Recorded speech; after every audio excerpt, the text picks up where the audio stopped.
देख रहे हैं तुळजापूरनामा न्यूज। तुळजापूर तहसील कार्यालयातील शौचालय दुरावस्थेच्या गर्दीत आपण पाहू शकता, आतल्या साईडला एकदम दुर्गंधी आणि घाणीचे साम्राज्य दिसत आहे।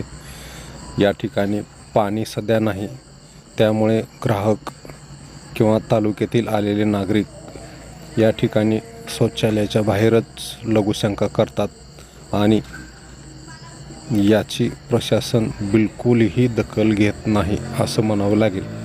कारण हे बऱ्याच वर्षापासून लाखो रुपयाची इमारत अशीच दुरावस्थेत पडलेली आहे।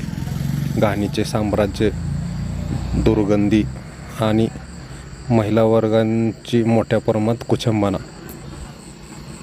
तरी संबंधित प्रशासनाने याची दखल घेऊन दुरुस्ती करून पाण्याची व्यवस्था करावी आणि तरी महसूल प्रशासनाने येणाऱ्या नागरिकांची हेळसांड थांबवावी अशी नागरिकातून मागणी होत आहे।